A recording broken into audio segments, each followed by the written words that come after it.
watching Inside Africa. Welcome back to our special edition on the World Economic Forum on Africa in Cape Town. Let's pick up where we left off with our panel of African leaders. We're obviously not mentioning any names here, but I Absolutely. think...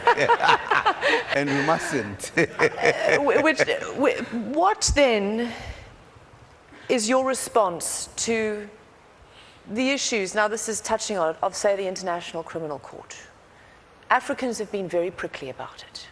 There have been lots of mentionings of Western justice. But after the genocide, you know, the West was criticized for not doing enough. The ICC was brought on, created to deal with particularly this kind of environment. So, say in the aftermath of Sudan, in the middle of Sudan, why is this precisely why the African leaders are so sensitive about prosecuting?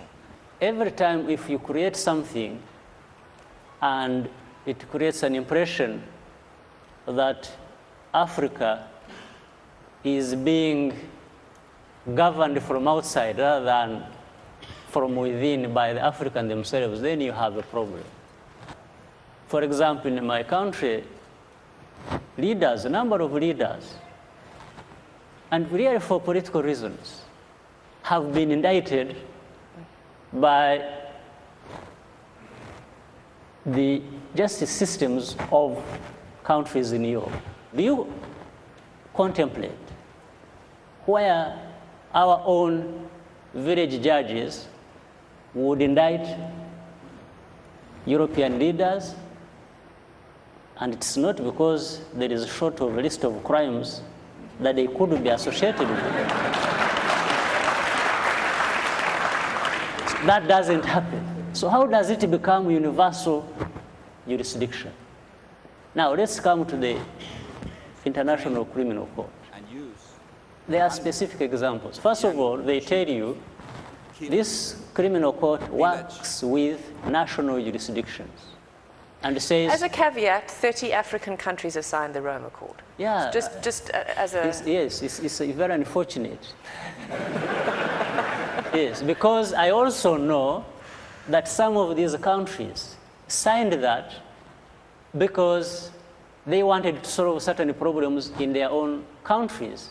And this has nothing to do with impunity. I'm not talking, when the case of the president of Sudan came up, for me, the argument is not the wrong or the right, or the rights Bashir has been wrong or right.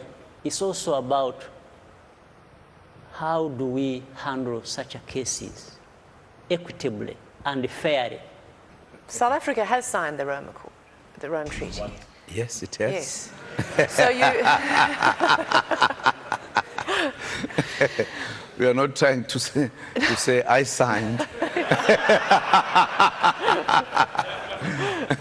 But I think Africa should be encouraged to establish justice systems, accountable systems.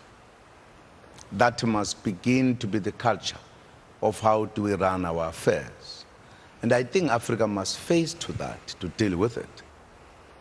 Because if we were able to do so, I don't think we'll have this problem wherein the International Court has to come in. We'll be able to deal with our own issues. We'll have final thoughts from our panel after the break.